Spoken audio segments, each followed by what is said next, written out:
السلام عليكم ورحمة الله وبركاته. بسم الله الرحمن الرحيم. إن الحمد لله نحمده ونستعينه ونستغفره ونؤمن به ونتوكل عليه ونعوذ بالله من شرور أنفسنا ومن سيئات أعمالنا. من يهده الله فلا مضل له ومن يضلله فلا هادي له. أشهد أن لا إله إلا الله وحده لا شريك له وأشهد أن محمدا عبده ورسوله. اللهم صل على سيدنا محمد وعلى آل محمد كما صليت على إبراهيم وعلى آل إبراهيم إنك حميد مجيد. اللهم بارك على محمد وعلى آل محمد كما باركت على إبراهيم وعلى آل إبراهيم إنك حميد مجيد. فيا عباد الله، أوصيكم ونفسي أولا بتقوى الله. قال الله تعالى في كلامه العزيز: أعوذ بالله من الشيطان الرجيم. بسم الله الرحمن الرحيم. يا أيها الناس اتقوا ربكم الذي خلقكم من نفس واحدة وخلق منها زوجها وبث منهما رجالا كثيرا ونساء واتقوا الله الذي تساءلون به والأرحام إن الله كان عليكم رقيبا. يا أيها الذين آمنوا اتقوا الله حق تقاته ولا تموتن إلا وأنتم مسلمون. يا أيها الذين آمنوا اتقوا الله وقولوا قولا سديدا يصلح لكم أعمالكم ويغفر لكم ذنوبكم ومن يطع الله ورسوله فقد فاز فوزا عظيما. فإن أصدق الحديث كتاب الله وخير الهدي هدي محمد صلى الله عليه وسلم وشر الأمور محدثاتها فإن كل محدثة بدعة وكل بدعة ضلالة وكل ضلالة في النار. அளவற்ற அருளாளனும் நிகரற்ற அன்புடையவனுமாகிய அல்லாஹ்வின் பெயரால் ஆரம்பம் செய்கிறேன். அவன் தனித்தவன், வணக்கத்துக்குரியவன். அவனை தவிர வேறு யாரும் இல்லை, அவனை போன்றோ யாரும் எதுவும் இல்லை என்பதையும், முஹம்மது நபி ஸல்லல்லாஹு அலைஹி வஸல்லம் அவர்கள் அவனது அடியாரும் தூதருமாவார்கள் என்பதையும் சாட்சி கூறுகிறேன்.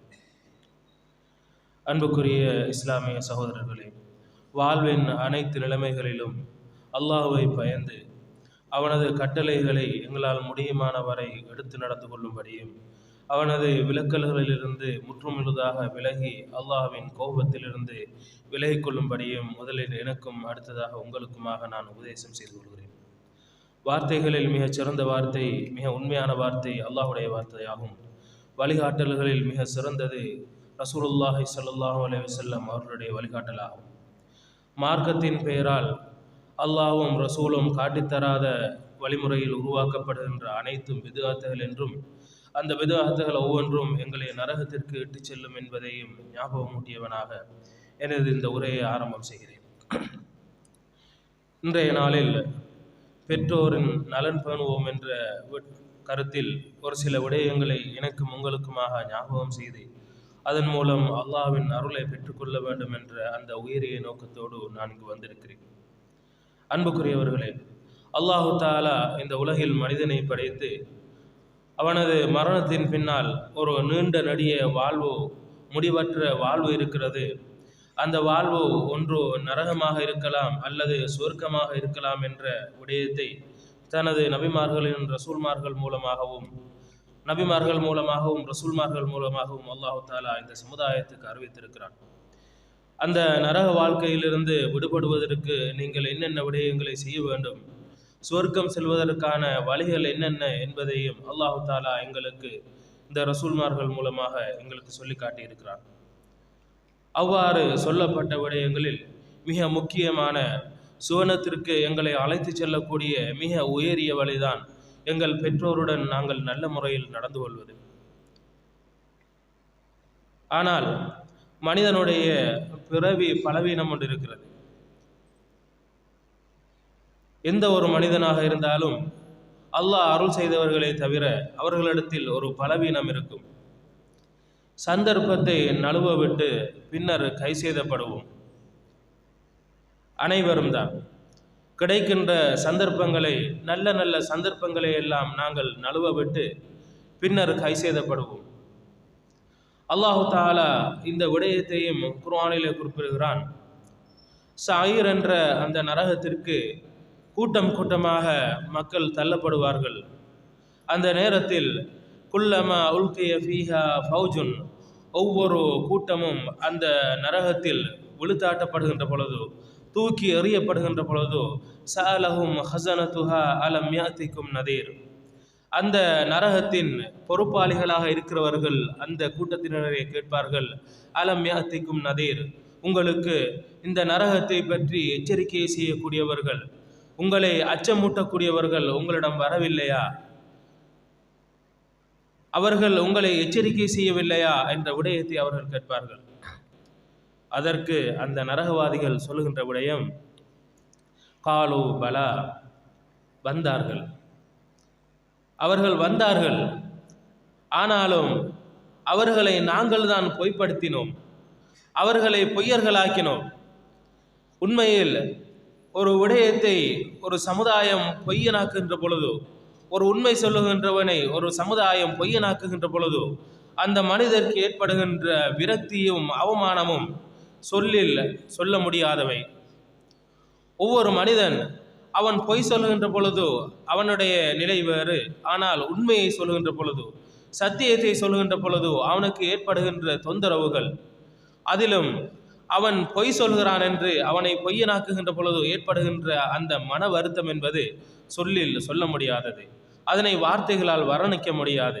இவர்கள் சொல்வார்கள், அந்த விடயத்தை தான் அந்த எச்சரிக்கை செய்யும் நபிமார்களுக்கும் ரசூல்மார்களுக்கும் தாயிகளுக்கும் நாங்கள் சொன்னோம், அவர்களை நாங்கள் பொய்ப்படுத்தினோம், அல்லாஹ் அவங்களுக்கு எந்த ஒரு விடயத்தை முறக்கி வைக்கவில்லை என்று நாங்கள் சொன்னோம். கை சேதமே, நாங்கள் அந்த விடயத்தை நாங்கள் கேட்டிருந்தால், அவர்கள் என்ன சொல்கிறார்கள் என்று நாங்கள் செவிமடுத்து கேட்டிருந்தால், வகாலு லவ் குன்னா நஸ்மஉ அவ் நஅகிலு, அவர்கள் என்ன சொல்கிறார்கள் என்று நாங்கள் செவிதாழ்த்தி கேட்டிருந்தால், அவர்கள் என்ன சொல்கிறார்கள் என்ற விடயத்தை எங்கள் புத்தியை போட்டு நாங்கள் யோசித்திருந்தால், புத்திசாலித்தனமாக நாங்கள் இருந்திருந்தால், மா குன்னா ஃபி அஸ்ஹாபி ஸாயிர், இந்த சாயிர் என்ற இந்த நரக கிடங்கில் உழுபவர்களில் நாங்கள் இருந்திருக்க மாட்டோமே, இந்த நரகவாதிகளில் நாங்களும் இருந்திருக்க மாட்டோமே என்று அவர்கள் கை செய்தப்படுவார்கள். அதே போன்று அல்லாஹு தஆலா கூறுகிறான், யா லைத்தனி குந்து துராபா வ யகூலுல் காஃபிர் யா லைத்தனி குந்து துராபா, அல்லாஹ்வை மறுத்தவர்கள் அந்த நரக வேதனையை கண்டு அந்த நாளில், கியாமத்துடைய நாளில் சொல்வார்கள், யா லைத்தனி, எனக்கு ஏற்பட்ட கைசேதமே, குந்து துராபா, நான் வெறும் மண்ணாகவாவது இருந்திருக்க வேண்டாமா என்று அந்த மனிதன் கை செய்தப்படுவான். அல்லாஹ்வை யாரெல்லாம் மறுத்தானோ அவனெல்லாம் கை செய்தப்படுவான் என்ற விடயத்தை அல்லாஹு தஆலா கூறுகிறான். எனவே ஒவ்வொன்றும் எச்சரிக்கை. நீங்கள் உங்களுக்கு இருக்கின்ற சந்தர்ப்பங்களை வீணாக்குவீர்கள், வீணாக்கினால் இந்த இடத்தில் நீங்கள் உங்கள் சந்தர்ப்பத்தை வீணாக்கியதற்காக கை செய்தப்படுவீர்கள் என்ற விடயத்தை அல்லாஹு தஆலா முன்னெச்சரிக்கையாக எங்களுக்கு சொல்லி காட்டிக்கொண்டே இருக்கிறான். எனவே நாங்கள் இந்த விடயத்தில் மிக உன்னிப்பாக கவனித்துக் கொள்ள வேண்டும். அவ்வாறு நாங்கள் வீணாக்குகின்ற மிகப்பெரிய சந்தர்ப்பங்களில் ஒன்றுதான் இந்த பெற்றோருடைய விடயத்தில் நாங்கள் நல்ல முறையில் நடந்து கொள்ளாமல் விடுவது, அவர்களை கண்ணியப்படுத்தாமல் விடுவது, அவர்களுக்குரிய பணிவிடைகளை செய்யாமல் விடுவது, அவர்களுடன் மரியாதை குறைவாக நடந்து கொள்வது என்பது அல்லாஹு தஆலா எங்களுக்கு தந்திருக்கின்ற மிக பெரும் சுவர்க்கத்திற்கான பாதையை நாங்களே அடைத்துக் கொள்கிறோம். அல்லாஹு தஆலா தந்திருக்கின்ற மிகப்பெரிய சந்தர்ப்பத்தை நாங்கள் கை நழுவ விட்டு விடுகிறோம். எதுவரை நாங்கள் விட்டுகிறோம் என்றால், எதுவரை நாங்கள் விடுகிறோம்? எங்களுடைய பெற்றோரை மண்ணறையில் கொண்டு சென்று அடக்கிவிட்டு வருகின்றவரை இதே நிலை எங்களுக்கு தொடர்கிறது. அல்லாஹு தஆலா அருள் செய்த சிலர்களை தவிர பெரும்பாலானோரின் வாழ்க்கை இவ்வாறுதான் சென்று கொண்டிருக்கிறது. ஒவ்வொருவரும் தனது பெற்றோர்களை இழந்து மண்ணறைகளில் வைத்துவிட்டு வந்த பிறகுதான் ஒவ்வொரு மனிதனும் தன்னுடைய தாயை பற்றி, தன்னுடைய தந்தையை பற்றி, தன்னுடைய தாயின் கஷ்டங்களை பற்றி, தன்னுடைய தாயின் அன்பை பற்றி, தன்னுடைய தந்தையின் தியாகங்களை பற்றி, தன்னுடைய தந்தையின் அறிவுரைகளை பற்றி இவ்வாறு மண்ணறையில் வைத்து மூடிவிட்டு வந்த பிறகுதான் பேசிக்கொண்டிருக்கிறோம். அல்லாஹு தஆலா பாதுகாக்க வேண்டும். இந்த நிலையிலிருந்து நாங்கள் மாற வேண்டும். அன்புக்குரியவர்களே, அல்லாஹு தஆலா முக்கியமாக 6 கட்டளைகளை எங்களுக்கு விதிக்கிறான். பெற்றோர்களுடையத்தில் 6 கட்டளைகளை விதிக்கிறான். சூரா பனி இஸ்ராயில் அல்லாஹு தஆலா கூறுகிறான், வகதா ரப்புக அல்லா தஅபுது இல்லா இய்யா. அல்லாஹ் சொல்கிறான், உங்களுக்கு அல்லாஹு தஆலா விதியாக்கி விட்டான், இதில் எந்த மாற்றமும் கிடையாது. அல்லாஹ் விதியாக்கியதுதான். அதில் எந்த மாற்றத்தையும் யாராலும் செய்ய முடியாது. யாரெல்லாம் இந்த விதிக்கு முரண்படுகிறார்களோ அல்லாஹ்வின் மிகப்பெரிய தண்டனைக்கும் மிகப்பெரிய கோபத்துக்கும் ஆளாகுவார்கள். யாரெல்லாம் இந்த விதியை மீறுகிறார்களோ அவர்கள் விதி மீறல் செய்தவர்கள், அல்லாஹ்வின் விதியை மீறியவர்கள். அவர்களுக்கு மிக பெரும் தண்டனை இருக்கிறது. அல்லாஹு தஆலா சரீஉல் ஹிசாப், உங்களை கேள்வி கணக்கு கேட்பதில் மிக தீவிரமானவன். அவனுடைய பிடி மிகவும் கடுமையானது. அந்த பிடியிலிருந்து யாருமே தப்ப முடியாது என்ற விடயத்தை எல்லாம் அல்லாஹு தஆலா கூறிவிட்டு அந்த விடயங்களை அல்லாஹ் கூறுகிறான். வகல்லா ரப்புக அல்லா தஅபுது இல்லா இய்யாஹ். அல்லாஹ் உங்களுக்கு விதியாக்கிய முதலாவது விடயம் தௌஹீத், ஏகத்துவம். அல்லாஹ்வை தவிர வேறு யாரையுமே நீங்கள் வணக்கத்துக்குரியவர்களாக எடுத்துக்கொள்ள கூடாது. வணக்கம் என்பது அல்லாஹ்வுக்கு மட்டுமே செல்லுபடியாக வேண்டும், அவனுக்கு மட்டுமே செலுத்த வேண்டும். அவனை தவிர வேறு யாரையும் அதில் கூட்டு சேர்க்க முடியாது என்ற விடயத்தை அல்லாஹு தஆலா இந்த தௌஹீதை முதலாவதாக கூறிவிட்டு அடுக்கடுக்காக 6 கட்டளைகளையும் பெற்றோர்களுடைய விடயத்தில் அல்லாஹு தஆலா கூறுகிறான். யாரெல்லாம் அல்லாஹு தஆலாவுடைய இந்த விதி, அல்லாஹ்வை மட்டுமே வணங்க வேண்டும், வேறு யாருக்கும் இந்த வணக்கத்தை செலுத்தக்கூடாது, யாருக்கும் அல்லாஹ்வை யாரோடும் இணையாக்க கூடாது என்ற விடயத்தை யாரெல்லாம் விதி மீறல் செய்கிறார்களோ அதே சட்டம் பின்னால் சொல்லப்படுகின்ற இந்த பெற்றோருடைய விடயத்திலும் பொருந்தும் என்பதை நாங்கள் மிக உன்னதமான முறையில் நாங்கள் கவனித்துக் கொள்ள வேண்டும். மிக முக்கியமான தகவல்களாக நாங்கள் சேகரித்துக் கொள்ள வேண்டும். எங்களுடைய ஆள் மனதிலே அதனை பதித்துக் கொள்ள வேண்டும். அல்லாஹ் முதலாவதாக பெற்றோர்கள் செய்கின்ற அந்த கட்டளைகளை கூறுகிறான். அல்லா தஅபுது இல்லா இய்யா வபில் வாலிதைனி இஹ்சானா. அவர்களுடன் நல்ல முறையில் நடந்து கொள்ள வேண்டும். இமாம்கள் சொல்கிறார்கள், வபில் வாலிதைனி இஹ்சானா. அந்த இஹ்சான் என்ற அந்த வார்த்தை என்ன தெரியுமா? அவர்களுடன் நல்ல முறையில் நடந்து கொள்வது என்ற ஒற்றை வார்த்தைக்குள் அதனை அடக்கிவிட முடியாது. அந்த இஹ்சான் என்ற வார்த்தை என்ன சொல்கிறது தெரியுமா? அவர்களை நீங்கள் எவ்வாறு நீங்கள் நடந்து கொண்டால் அவர்கள் திருப்திப்படுவார்களோ, எவ்வாறு உங்களால் திருப்திப்படுத்த முடியுமோ, உங்கள் சக்தி அவர்களை எந்த அளவுக்கு திருப்திப்படுத்துவதற்கு இருக்கிறதோ அந்த அளவு வரை நீங்கள் அவர்களை திருப்திப்படுத்த வேண்டும். அவர்கள் திருப்திப்படும்படியான வாழ்க்கையை நீங்கள் வாழ வேண்டும். அவர்களுடன் அவ்வாறுதான் நீங்கள் நடந்து கொள்ள வேண்டும். அல்லாஹு தஆலா கூறுகிறான், அல்லாஹுக்கு இணை வைக்கும்படியான மோசமான காரியங்களில் அவர்கள் உங்களை ஏவாதவரை அனைத்து விடயங்களிலும் நீங்கள் அவர்களுக்கு கட்டுப்படுங்கள். அல்லாஹுக்கு இணையாக்குகின்ற பாவமான செயல்களில், அல்லாஹ் தடுத்த விடயங்களில் அவர்கள் உங்களை ஈடுபடுத்தாத வரை அனைத்து விடயங்களிலும் நீங்கள் அவர்களுக்கு கட்டுப்பட்டு நடக்க வேண்டும். எந்த ஒரு விடயத்திலும் மாறு செய்துவிடக் கூடாது என்ற விடயத்தை இமாம்கள் கூறுகிறார்கள். அல்லாஹு தஆலா குர்ஆனிலே கூறுகிறான். எனவே இமாம்கள் கூறுகிறார்கள், இஹ்சானா என்ற அந்த வார்த்தைக்கு நீங்கள் எவ்வாறு அவர்களை திருப்திப்படுத்த முடியுமோ அவ்வாறு நீங்கள் திருப்திப்படுத்த வேண்டும். அதில் எந்த விதமான குறைபாடுகளும் நீங்கள் வைத்துவிடக் கூடாது, வைத்துவிடவும் முடியாது. அல்லாஹு தஆலா உங்களுக்கு இதை கடமையாக்கி இருக்கிறான், விதியாக்கி இருக்கிறான். உங்களால் எந்த அளவுக்கு அவர்களை திருப்திப்படுத்த முடியுமோ அவ்வளவுக்கு அவர்களை திருப்திப்படுத்தித்தான் நீங்கள் ஆக வேண்டும். இல்லை என்றால் அல்லாஹ்வின் மிகப்பெரிய கோபத்திற்கு ஆளாக வேண்டும் என்ற விடயத்தை இமாம்கள் எங்களுக்கு சுட்டி காட்டுகிறார்கள். அன்புக்குரியவர்களே, இரண்டாவதாக அல்லாஹு தஆலா கூறுகிறான், இம்மா யபலுகன்ன இந்தகல் கிபர அஹதுஹுமா அவ் கிலாஹுமா. அவர்களில் ஒருவரோ அல்லது இருவரோ உங்களிடம் இருக்கின்ற நிலையில் அவர்கள் வயோதிபத்தை அடைந்து விட்டால், வயோதிபம் என்பது மீண்டும் திரும்பி வருகின்ற ஒரு குழந்தை பருவம். நாங்கள் இழந்த அந்த குழந்தை பருவம் என்பது வயது போக போக, வயது முதிர்ந்து போக போக அந்த முதிர்ந்த வயதில் எங்களுக்கு மீண்டு வருகிறது. அந்த முதியவர்கள் குழந்தைத்தனமான செயற்பாடுகளில் ஈடுபடுவார்கள். அவர்கள் ஒரே விடயத்தை திரும்ப திரும்ப கேட்பார்கள். அவர்களுடைய மனதில் ஒரு விதமான கலக்கம் இருந்து கொண்டே இருக்கும். அவர்களுடைய மனதில் ஒரு விதமான சந்தேகம் இருந்து கொண்டே இருக்கும். தனக்கு ஏதாவது நோய் இருப்பதாக அவர்கள் சந்தேகித்துக் கொண்டே இருப்பார்கள். எங்களுடைய வீடுகளுக்கு வந்திருக்கும் நண்பர்களை பற்றி அவர்களுக்கு எந்த ஒரு பொருட்டும் இருக்காது. எங்களுடைய வீடுகளுக்கு வந்திருக்கின்ற சொந்தக்காரர்களை பற்றி, எங்கள் வீடுகளுக்கு வந்திருக்கின்ற பொறுப்புதாரிகளை பற்றி, சமூகத்தில் உயர்ந்தோரை பற்றி அவர்களுக்கு எந்த விதமான பொருட்டும் இருக்காது. அவர்கள் சிறு பிள்ளைத்தனமாகத்தான் நடந்து கொள்வார்கள். அவ்வாறு நடந்து கொள்கின்ற பொழுது நீங்கள் அவர்களை பார்த்து ஃபலா தகுல்லஹுமா உஃப், இந்த உப் என்ற அந்த வார்த்தை பெரும்பாலும் நாங்கள் கேள்விப்படுகின்றது சி என்ற வார்த்தையை சொல்லிவிடாதீர்கள். இந்த சி என்ற ஒரு வார்த்தைக்குள் இதனை அடக்கிவிட முடியாது. சரியாக சொல்வதாக இருந்தால் எங்களுடைய மனம் வெறுத்து, எங்களுடைய மனம் கோபப்பட்டு என்னென்ன வார்த்தைகள் எல்லாம் வருமோ, அது எந்த வார்த்தையாக இருந்தாலும் சரி, எந்த ஒரு வார்த்தையையும் அந்த பெற்றோர்களுக்கு எதிராக நாங்கள் சொல்லிவிடக் கூடாது, சொல்ல முடியாது. எங்களுடைய மனம் கோபப்பட்டு வெறுத்து எந்த வார்த்தையாக இருக்கலாம், எந்த வார்த்தையாக இருந்தாலும் அவர்களுக்கு எதிராக நாங்கள் சொல்லிவிட முடியாது. எல்லாரும் இருக்காங்க, பெரிய பெரிய ஆட்கள் இருக்காங்க, முக்கியமான நண்பர்கள் வந்திருக்காங்க, முக்கியமான சொந்தக்காரர்கள் வந்திருக்காங்க, முக்கியமான நிகழ்வு ஒன்று நடந்து கொண்டிருக்கிறது. அந்த நேரத்தில் ஒரு வயதான தாயோ தந்தையோ வீட்டுக்குள்ள இருந்து எங்களை கூப்பிடுவாங்க. அவங்களுக்கு பிள்ளையை பார்க்கணும் போல இருக்கும். அவர்கள் எங்களை கூப்பிடுவார்கள், எங்களை அழைப்பார்கள். அந்த நேரத்தில் இது இன்னொரு கஷ்டமா இருக்குது, சொல்ல முடியாது. கொஞ்சம் பாருங்கள், அவங்கள சொல்ல முடியாது.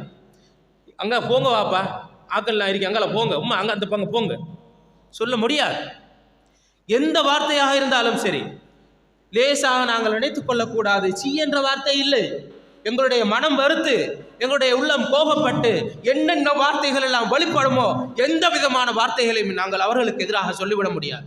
அல்லாஹு தஆலாவின் மிக பெரும் கோபத்திற்கு நாங்கள் ஆகிவிடுவோம். எனவே அன்புக்குரியவர்களே, இந்த விடயத்தை நாங்கள் மிக கவனமாக உன்னிப்பாக கவனித்துக் கொள்ள வேண்டும். நிறைய பேர் செய்கின்ற விடயம் இது. கோபப்பட்டு அவங்களை அந்த பக்கம் அனுப்பி விடுவோம். இங்க இருக்காங்க, கூட்டி போங்க கூட்டி போங்கன்னு சொல்லுவோம். அவங்களை கையை பிடிச்சி இழுத்துட்டு கூட்டி போவோம். இந்த விடயங்களை எல்லாம் முற்று முழுதாக தவிர்த்து கொள்ள வேண்டும். அல்லாஹ்வின் மிக பெரும் கோபத்தை ஏற்படுத்தக்கூடியது, அல்லாஹ்வின் மிக பெரும் சாபத்தை ஏற்படுத்தக்கூடியது. இந்த விடயங்களிலிருந்து நாங்கள் முற்று முழுதாக தவிர்த்து கொள்ள வேண்டும். ஏனெனில் அல்லாஹு தஆலா சில பாவங்களுக்கு இந்த உலகத்திலேயே தண்டனை தராமல் எங்களை மரணிக்க செய்ய மாட்டான். அதில் முக்கியமான ஒன்றுதான் பெற்றோரை நாங்கள் அவமதிப்பது, அவர்களின் கண்ணியமான முறையில் நடந்து கொள்ளாமல் கண்ணியத்தை சீர்குலைப்பது என்பது எங்கள் பிள்ளைகள் மூலமாக அல்லாஹு தஆலா எங்களுக்கு தராமல் எங்களை மரணிக்க செய்ய மாட்டான். அன்புக்குரியவர்களே, எனவே இந்த விடயத்தில் நாங்கள் மிக கவனமாக இருந்து கொள்ள வேண்டும். அடுத்ததாக அல்லாஹு தஆலா கூறுகிறான், வலா தன்ஹர்ஹுமா, அவர்களை நீங்கள் விரட்டி விடாதீர்கள். அவர்களை உங்கள் இருப்பிடங்களிலிருந்து, உங்கள் பாதுகாப்பிலிருந்து அவர்களை நீங்கள் தூரப்படுத்தி விடாதீர்கள். நினைக்கிற விஷயம் என்ன? அவங்கள திரட்டி விடாதீங்க, அவங்கள விரட்டி விடாதீங்கன்னு கேட்டால், முதலாவது வார விஷயம் அவங்கள முதியோர் இல்லத்துக்கு அனுப்பக்கூடாது. அப்படித்தான் நான் நினைக்கிறேன். முதியோர் இல்லத்துக்கு அனுப்பப்படாது. முதியோர் இல்லத்தை விடவும் மிக கேவலமான ஒரு விடயம் ஒவ்வொரு வீட்டிலும் நடந்து கொண்டிருக்கிறது. அல்லாஹு தஆலா அனைவரையும் பாதுகாக்க வேண்டும். ஒரு கடூழிய சிறைச்சாலையின் அறை போன்று ஒரு அறை தயார் செய்யப்படுகிறது. அந்த வீட்டின் ஒரு மூலையில் அல்லது அந்த வீட்டில் எவ்வளவுக்கு குறுகிய இடம் ஒன்று இருக்கிறதோ அந்த குறுகிய இடத்திற்குள் ஒரு அறை தயார் செய்யப்படுகிறது. அந்த அறையில் மிக பணிவான இடத்தில் சூட்டை தாங்க முடியாத தகரங்கள் போடப்படுகின்றன. அந்த அந்த அறைக்குள் எந்த விதமான வசதிகளும் எந்த விதமான வாய்ப்புகளும் இருக்காது. அந்த கடூழிய சிறைச்சாலையின் அறை போன்றோ அந்த அறைக்குள்ளேயே அவர்களுக்கான கழிவறையும் தயார் செய்யப்பட்டிருக்கும். அவர்கள் அந்த அறைக்குள்ளேயே முடங்கி கிடப்பதற்கு நிர்பந்திக்கப்படுவார்கள்.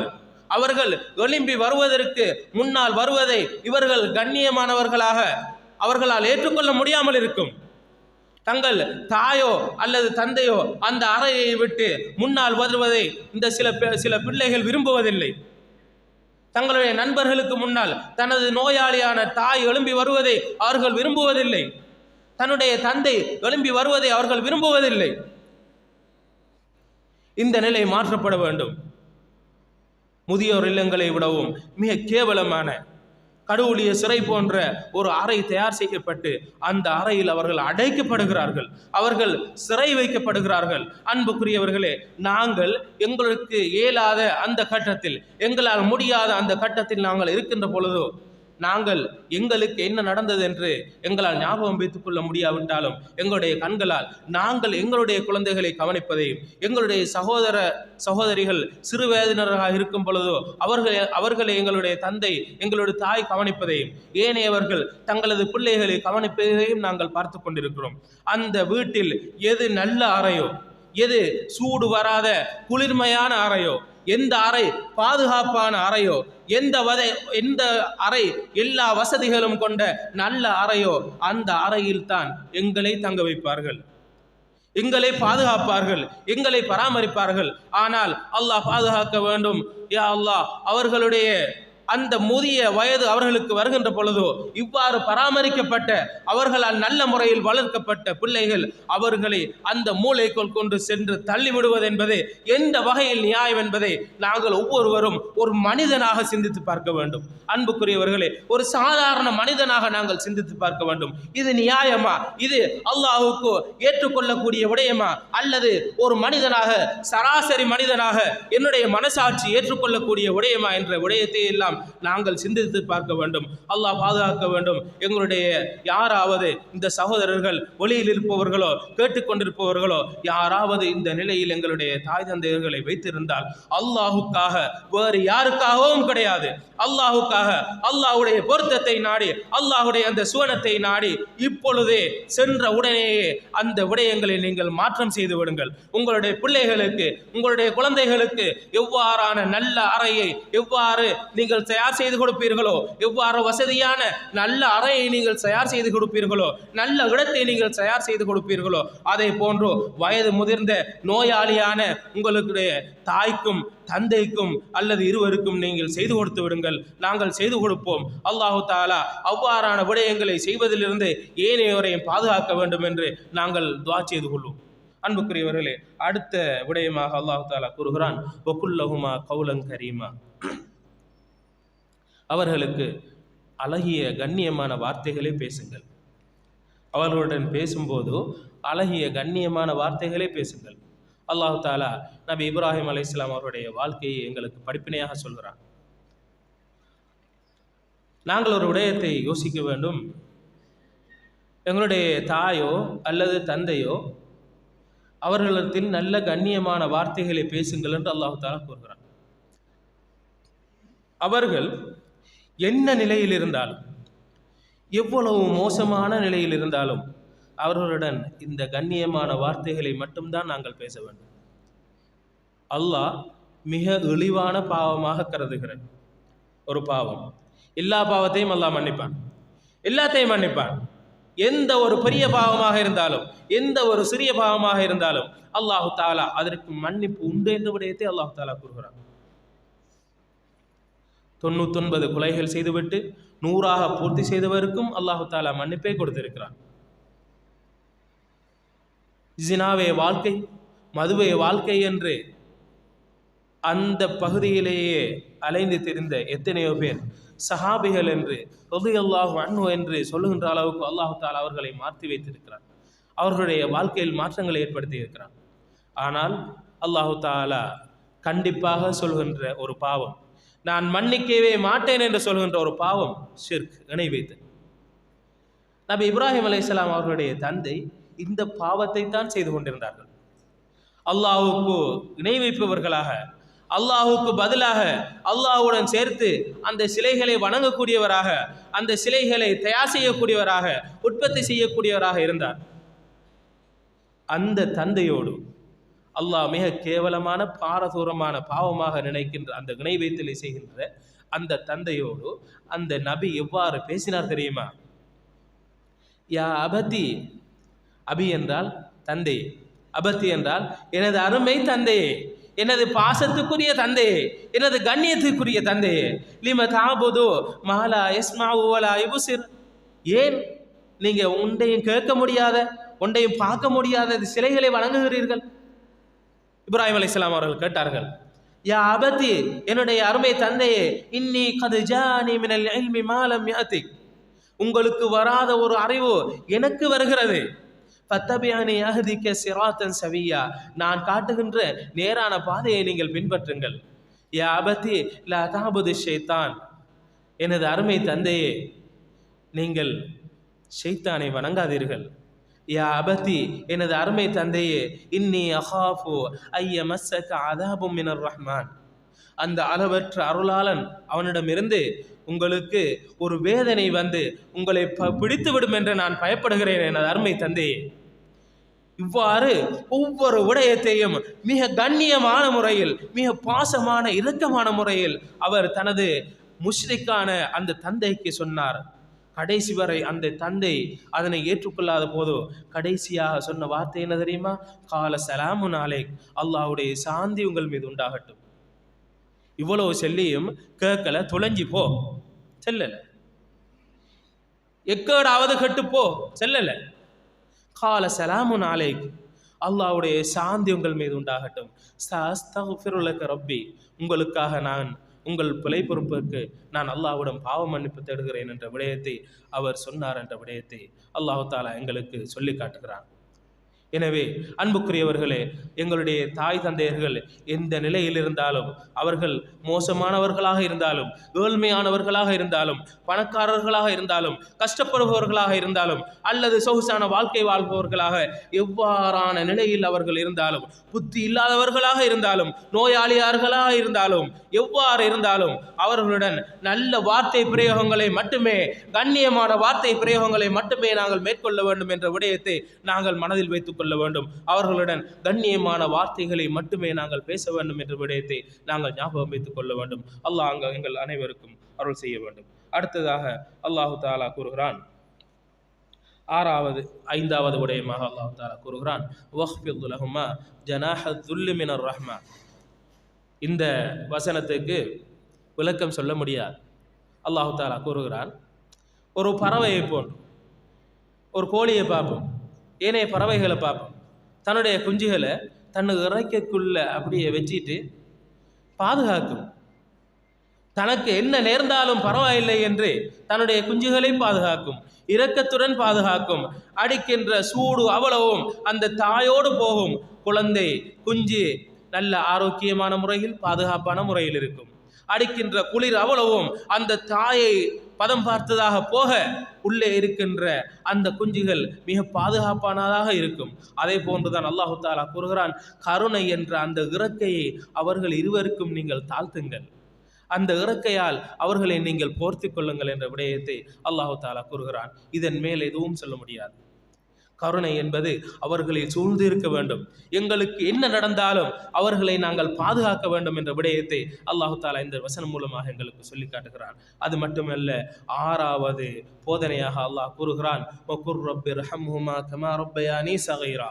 நான் சிறு பராயமாக இருந்த போது என்னை அவர்கள் எவ்வாறு பராமரித்தார்களோ, எவ்வாறு இரக்கத்துடன் பாசத்துடன் பராமரித்தார்களோ, எனக்காக அவர்கள் அந்த தாயும் தந்தையும் தனக்கு விரும்பிய உணவை தனக்காக இல்லாமல் எங்களுக்காக தவிர்ந்து கொண்டவர்கள், தன்னுடைய குழந்தைக்காக தனக்கு விருப்பமான விடயத்தை தவிர்த்து கொண்டவர்கள், தனக்கு விருப்பமான உணவை தவிர்த்து கொண்டவர்கள், தாங்கள் எப்போது நாங்கள் பசியோடு இருப்போம், எப்போது நாங்கள் தூங்குவோம், எப்போது விழித்துக் கொள்வோம் என்று அவர்கள் அறிந்திருந்தவர்கள். நாங்கள் எப்போது விழித்துக் கொள்வோம் என்று அந்த நேரத்தில் எந்த விதமான முன் அறிவித்தலும் இல்லாமல் எங்களுக்காக தூக்கத்திலிருந்து எழும்பக்கூடியவர்கள், எங்களுக்காக தூக்கத்தை தியாகம் செய்தவர்கள், எங்களுக்காக தனது முழு சம்பாத்தியத்தையும் தியாகம் செய்தவர்கள். அவர்களுக்கு நீங்கள் துஆ செய்வதென்பது, அவர்களை நீங்கள் எவ்வாறு சிறுபராயமாக இருக்கின்ற பொழுதோ அவர்கள் உங்களை பாதுகாத்தார்களோ அவ்வாறே நீயும் அவர்களை பாதுகாத்து அவர்களுக்கு இரக்கம் காட்டியா அல்லாஹ் என்று என்னிடம் பிரார்த்திப்பதை உங்களுக்கு நான் கடமையாக்கி இருக்கிறேன். உங்களுடைய ரப்பு உங்களுக்கு கடமையாக்கி இருக்கிறான், உங்களுக்கு விதியாக்கி இருக்கிறான் என்ற விடயத்தை அல்லாஹு தஆலா கூறுகிறான். எனவே இந்த 6 விடயங்களிலும் எந்த ஒரு விடயத்தையும் நாங்கள் விட்டுவிடக்கூடாது, விட்டுவிடவும் முடியாது. யாரெல்லாம் இந்த விடயத்தில், இந்த 6 விடயங்களில் எதையாவது கவனிக்காமல் விட்டுவிட்டால் அல்லாஹு தாலாவின் மிகப்பெரிய தண்டனைக்கு ஆளாக வேண்டி வரும். அல்லாஹு தாலா அவ்வாறான தண்டனையிலிருந்து எங்களை பாதுகாக்க வேண்டும். 2வது குத்பாவிலே இன்ஷா அல்லாஹ் பெற்றோரை நாங்கள் ஏன் நேசிக்க வேண்டும் என்ற விடயத்தை நாங்கள் ஒரு வகையில் சொல்லிக் கொடுக்க வேண்டும். அது எவ்வாறு என்ற விடயத்தை இன்ஷா அல்லாஹ் 2வது குத்பாவில் பார்ப்போம். வாஹிர் தஅவானா அல்ஹம்துலில்லாஹி ரப்பில் ஆலமீன்.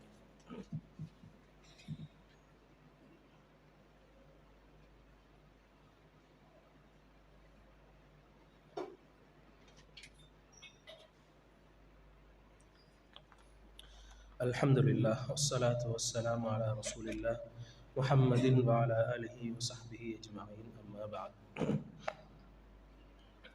அன்புக்குரியவர்களே, நாங்கள் அல்லாஹு தாலா விதியாக்கிய 6 விடயங்களை பெற்றோரின் விடயத்தில் நாங்கள் பார்த்தோம். இரண்டாவது இந்த ஹுதுபாவில் நாங்கள் பெற்றோரை உண்மையில் ஏன் நேசிக்க வேண்டும் என்ற ஒரு விடயத்தை எங்களது பிள்ளைகளுக்கு சொல்லி வளர்க்க வேண்டிய தேவை இருக்கிறது. பெரும்பாலும் எந்த ஒரு தாய் தந்தை எடுத்துக்கொண்டாலும் அவர்கள் தங்களது பிள்ளைகளுக்கு சொல்வது தாங்கள் பட்ட கஷ்டங்கள், தாங்கள் செய்த தியாகங்கள். அதற்காக ஏனைய பெற்றோர்களை சில நேரங்களில் முன்னுதாரணமாக காட்டி அவர்களை போன்றோ நாங்கள் இல்லை, உங்களுக்காக நாங்கள் பல தியாகங்கள் செய்கிறோம், உங்களுக்காக நாங்கள் கஷ்டப்படுகிறோம், எங்களது முழு சம்பாத்தியமும் உங்களுக்காகவே செலவழிக்கப்படுகிறது, முன்னர் நல்ல முறையில் இருந்த நாங்கள் உங்களுக்காக இப்பொழுது கஷ்டப்படுகிறோம், எங்களை நீங்கள் நேசிக்க வேண்டும் என்ற அந்த விடயத்தை சொல்லி வளர்ப்பார்கள். பிள்ளைகளை கூட, பெற்றோரை நேசிக்கின்ற பிள்ளைகளை கூட நாங்கள் கேட்டு பார்த்தால், உங்களோட பெற்றோர்களை நீங்கள் ஏன் நேசிக்கிறீங்க? பெற்றோர்களை இரக்கமா? ஓம் இரக்கம். ஏன் இரக்கம்? அவங்க எங்களை பெற்றவங்க, எங்களை வளர்த்தவங்க, எங்களுக்காக கஷ்டப்படுறவங்க, எங்களுக்காக செலவழிக்கிறவங்க, எங்களை படிக்க வச்சவங்க, எங்களுக்கு தொழில் காட்டி தந்தவங்க. இவ்வாறு தான் காரணங்கள் வருமே தவிர உண்மையான காரணம் என்பது பெற்றோராலும் பிள்ளைகளாலும் சரியான முறையில் புரிந்து கொள்ளப்பட முடியாத ஒரு காரணமாக இருக்கிறது. உண்மையில் நாங்கள் ஏன் நேசிக்க வேண்டும் தெரியுமா? அல்லாஹு தாலாவுக்காக நேசிக்க வேண்டும். அல்லாஹ் சொல்லி இருக்கிறான், நேசிக்க வேண்டும். அல்லாஹ் எங்களுக்கு கட்டளையிட்டு இருக்கிறான், உங்கள் பெற்றோர்களை நீங்கள் நேசிக்க வேண்டும், அவர்களுடன் கண்ணியமான முறையில் நடந்து கொள்ள வேண்டும் என்ற விடயத்தை அல்லாஹு தாலா எங்களுக்கு விதியாக்கி இருக்கிறான். அல்லாஹுக்காக நாங்கள் நேசிக்க வேண்டும். எப்பொழுதோ அல்லாஹுக்காக அன்றி வேறு காரணங்களுக்காக அந்த நேசம் அமைந்து விடுகிறதோ அந்த நேசம் தற்காலிகமான நேசமாக இருக்கும். இப்போ மகன் சொல்றாரு, எனக்காக தியாகம் செஞ்சால், தியாகம் செய்யலன்னு சொன்ன அப்போ நேசிக்க தேவையில்லையா? எனக்கு தொழில் காட்டி தந்தால் அப்போ தொழில் காட்டி தராட்டி நேசிக்க தேவையில்லையா? படிக்க வச்சால் படிக்க வைக்காட்டி நேசிக்க தேவையில்லையா? அந்த நேசம் தேவையில்லையா? அவர்களுக்கு கொடுக்க வேண்டிய கண்ணியம் தேவையில்லையா? பல கேள்விகள் வரும். அத்தனையும் பொய்யானவை. உண்மையானது ஒன்றை ஒன்றுதான், அல்லாஹுக்காக நாங்கள் நேசிக்க வேண்டும். எந்த ஒரு விடயம் அல்லாஹுவோடு சம்பந்தப்படவில்லையோ அந்த விடயம் முழுமை பெறாது. அந்த விடயத்தின் மூலமாக என்ன விடயம் நோக்கமாக கொள்ளப்படுகிறதோ, என்ன பிரயோசனம் அந்த விடயம் மூலமாக எதிர்பார்க்கப்படுகிறதோ அந்த பிரயோசனம் ஒரு காலமும் கிடைக்காது என்பதை நாங்கள் மனதில் வைத்துக் கொள்ள வேண்டும். எனவே ஒவ்வொரு பிள்ளைகளும் எங்களுடைய பெற்றோர்களை அல்லாஹுக்காக நேசிக்க வேண்டும். ஒவ்வொரு பெற்றோரும் அல்லாஹுக்காக எங்களை நேசிக்க வேண்டும் என்ற விடயத்தை எங்களது பிள்ளைகளுக்கு சொல்லி வளர்க்க வேண்டும். அல்லாஹுக்காகவே அந்த நேசம் இருக்க வேண்டும். கடைசியாக ஒரு ஹதீஸை சொல்லி முடித்துக் கொள்கிறேன். இமாம் முஸ்லிம் ரஹிமஹுல்லா அவர்கள் தங்களுடைய கிரந்தத்தில் பதிவு செய்கிறார்கள். யமனில் ஒரு மனிதர் இருந்தார். உவைஸ் இப்னு ஆமிர் அல் கர்னி என்ற ஒரு மனிதர். அந்த மனிதருக்கு ரசூலுல்லாஹி ஸல்லல்லாஹு அலைஹி வஸல்லம் அவருடைய போதனைகள் போய் சேருது. அந்த போதனைகளை ஏற்றுக்கொள்கிறார். அவர் முஸ்லிமாக மாறிவிடுகிறார். அடுத்து அவருடைய ஆசை ரசூலுல்லாவை பார்க்க வேண்டும், தானும் ஒரு சஹாபியாக மாற வேண்டும், ரசூலுல்லாவுடைய தோழர்களில் நானும் ஒருவராக மாற வேண்டும், கியாமத்து நாள் வரை ரலியல்லாஹு அன்ஹு என்ற அந்த வார்த்தைக்கு சொந்தக்காரராக மாற வேண்டும். அந்த ஆசை இருந்தது. போவதற்கான ஏற்பாடுகளை அவரால் செய்ய முடியும். எந்த ஒரு கஷ்டம் வந்தாலும் அதனை தாங்கி ரசூலுல்லாவை வந்து சந்திக்க முடியும். அவருக்கு இருந்தது ஒரே ஒரு தடை. அவருக்கு தாய் இருந்தாங்க, நோயாளியாக இருந்தாங்க. யோசிக்கார், ரசூலுல்லாவை பார்த்து சஹாபிர அந்தஸ்தை பெற்றுக்கொள்றையா, ரசூலுல்லாவை பார்க்குறையா, அல்லது என்னுடைய தாய்க்கு பணிவிடை செய்வதா, ரசூலுல்லாவை பார்ப்பதா, ரசூலுல்லாவை சந்திப்பதா, அல்லது எனது தாய்க்கு பணிவிடை செய்வதா, ரசூலுல்லாவை பார்ப்பது முக்கியமா, எனது தாய் முக்கியமா? பலவாறாக யோசனை செய்கிறார். கடைசியாக முடிவெடுக்கிறார், எனது தாய் தான் முக்கியம், எனது தாயை வேறு யாரிடமும் ஒப்படைத்து விட்டு செல்ல முடியாது. அல்லாஹு தாலா ரசூலுல்லாவை பார்க்கக்கூடிய அந்த சந்தர்ப்பத்தை தந்தால் ஏற்றுக்கொள்கிறேன், இல்லை என்றாலும் அல்லாஹுக்காக நான் பொறுத்து கொள்கிறேன். அந்த நோக்கத்தோடு அந்த தாயை கவனிப்பதிலேயே அவர் மூழ்கிவிடுகிறார். அந்த தாயை கவனிப்பதிலேயே, அவருக்கு பணிவிடை செய்வதிலேயே தனது காலத்தை கழித்து விடுகிறார். ரசூலுல்லாஹ் மறைஞ்சிட்டாங்க. அதுக்கு முன்னால ஒரு விஷயம் சொல்றாங்க ரசூலுல்லாஹ். அல்லாஹு தாலா இந்த மனிதரை பற்றி ஒரு முக்கியமான முன்னறிவிப்பை அல்லாஹு தாலா கூறியிருந்தார் ரசூலுல்லாஹ். ரசூலுல்லாஹ் சொன்னாங்க, யமன்ல இருந்து ஒரு மனிதர் வருவார். அவருடைய பெயர் உவைஸ் இப்னு ஆமிர். கரண் என்ற அந்த பிரதேசத்தை சேர்ந்தவர். அவருக்கு இதுக்கு முன்னால வெண்குஷ்டம் அந்த நோய் இருந்தது. அல்லாஹு தாலா ஒரு திருகத்திர அளவுக்கு தான் இப்போ வச்சிருக்கான், மற்றதெல்லாம் லேஸ் ஆகிட்டான், மற்றதெல்லாம் குணமாக்கிட்டான். ஒரு திருகத்திர அளவுக்கு அவர் உடம்புல அந்த வெண்குஷ்டம் நோய் இருக்குது. அவர் வருவார். அந்த மனுஷன் எப்படின்னு கேட்டா, அவர் அல்லாஹுவின் மீது ஏதாவது ஒரு விடயத்தை சத்தியம் செய்து கூறினால் அல்லாஹு தாலா அந்த விடயத்தை நடத்தி காட்டுவார். அவரை யாருக்காவது சந்திக்க கிடைத்தால் உங்களுடைய பாவ மன்னிப்புக்காக அவரிடம் துஆ செய்ய சொல்லுங்கள் என்று ரசூலுல்லாஹி ஸல்லல்லாஹு அலைஹி வஸல்லம் கூறினார். கூறிட்டு ரசூலுல்லாஹ் மரணிச்சிட்டாங்க. இமாம் நவவி ரஹ்மத்துல்லாஹி அவர்கள் சொல்கிறார்கள், இந்த கண்ணியத்துக்கு அல்லாஹு தாலா அந்த மனிதன் ஒரு விடயத்தை அல்லாஹ்வின் மீது சத்தியம் செய்தால் அதனை நடத்தி காட்டுவான் என்ற அந்த கண்ணியத்தை அவருக்கு கொடுத்ததற்கு காரணம் தன்னுடைய தாயை முக்கியத்துவப்படுத்தியது, தன்னுடைய தாயை கண்ணியப்படுத்தியது, தனது தாய்க்கு பணிவிடை செய்தது. ஏனைய அனைத்து விடயங்களையும் விடவும் தனது தாயை பராமரிப்பதே முக்கியம் என்ற விடயத்தை அவர் முடிவாக எடுத்தது. இதுதான் அல்லாஹு தாலா இந்த கண்ணியத்தை கொடுத்ததற்கு காரணம் என்ற விடயத்தை இமாம் நவவி ரஹ்மத்துல்லாஹி அவர்கள் சொல்கிறார்கள். பிற்காலத்தில் உமர் ரலியல்லாஹு அன்ஹு அவங்களோட காலத்தில் அவர் வாரார். இப்போ எப்படின்னு கேட்டால், உமர் ரலியல்லாஹு அன்ஹு அவங்களுக்கு பெரிய ஒரு எதிர்பார்ப்பு. ரசூலுல்லாஹ் சொல்லிட்டு போயிட்டாங்களே, பெரிய ஒரு எதிர்பார்ப்பு. யமன்ல இருந்து ஒவ்வொரு கூட்டம் வரக்குள்ளேயும் கேட்பாங்க, ஒவ்வொரு கூட்டம் வார நேரமும் கேட்பாங்க, உவைஸ் இருக்காரா, உவைஸ் இருக்காரா, உவைஸ் இருக்காரா. கடைசியில் வந்து அந்த மனிதர் வந்தார். உமர் ரலியல்லாஹு அன்ஹு அவர்கள் அடையாளம் கண்டு கொண்டவர்கள். ரசூலுல்லாஹ் சொன்ன அந்த அடையாளங்களை வைத்து அடையாளம் கண்டு கொண்டு தனக்காக பிழை பொறுப்புக்காக அல்லாஹ்விடம் மன்னிப்பு கேட்கும்படி அந்த உமர் ரலியல்லாஹு அன்ஹு அவர்கள் அந்த மனிதரிடம் சொன்னார்கள். எனவே அன்புக்குரியவர்களே, இந்த கண்ணியம் என்பது உமர் ரலியல்லாஹு அன்ஹு அவர்கள் இந்த மனிதரிடத்தில், இவர் ஒரு சஹாபி, உமர் ரலியல்லாஹு அன்ஹு அவர்கள் ஒரு சஹாபியாக இருந்தும் கூட அந்த மனிதரிடத்தில் தனது பிழை பொறுப்புக்காக அல்லாஹ்விடம் கேட்குமாறு கூறுகிறார் என்றார். இந்த கண்ணியத்தை அல்லாஹு தாலா கொடுத்தது தனது தாயை அவர் கண்ணியப்படுத்தியதற்காக. எனவே அன்புக்குரியவர்களே, கண்ணியம் என்பது எங்களுடைய பெற்றோரை கண்ணியப்படுத்துவதில் அல்லாஹு தாலா வைத்திருக்கிறார். எங்களுக்கு கண்ணியம் என்பது நாங்கள் எங்களது பெற்றோரை கண்ணியப்படுத்தும் விடயத்தில் அல்லாஹு தாலா வைத்திருக்கிறார். அதே போன்று எங்களுக்கு சுவர்க்கத்துக்கு செல்லும் மிக உன்னதமான வழியாகவும் அல்லாஹு தாலா அந்த விடயத்தை வைத்திருக்கிறார். எனவே நாங்கள் அனைவரும் அந்த விடயத்தில் மிக முக்கியத்துவம் கொடுப்பவர்களாக இருக்க வேண்டும். எங்களுடைய வாழ்க்கையில் எங்களுடைய தாய் தந்தையர்கள் என்பவர்கள் எங்களை சுவர்க்கத்துக்கு அழைத்து செல்வதற்காக அல்லாஹ் தந்து வைத்திருக்கிற, இன்னமும் அல்லாஹு தாலா எங்களிடத்தில் வைத்திருக்கின்ற மிகப்பெரிய ஆயுதம், மிகப்பெரிய பாதை, மிகச்சிறந்த வழி. அந்த சந்தர்ப்பத்தை நாங்கள் பயன்படுத்தி கொள்ள வேண்டும். அந்த சந்தர்ப்பத்தை வீணாக்கிவிட்டு பின்னர் நாங்கள் யோசிப்பதால் எந்த விதமான பிரயோசனமும் கிடைக்காது என்பதை நாங்கள் மனதில் கொண்டு அல்லாஹுக்காக நாங்கள் எங்கள் பெற்றோர்களை நேசிக்க வேண்டும். எங்கள் பிள்ளைகளையும் பெற்றோரை நேசிப்பவர்களாக வளர்க்க வேண்டும். அல்லாஹு தாலா எங்கள் அனைவருக்கும் பெற்றோரை நேசித்து அல்லாஹ்வுடைய அருளை பெற்றுக்கொண்டவர்களாக ஆக்கி அருள்வானாக. வ ஆஹிரு தஅவானா அல்ஹம்துலில்லாஹி ரப்பில் ஆலமீன். அஸ்ஸலாமு அலைக்கும் வரஹ்மத்துல்லாஹி.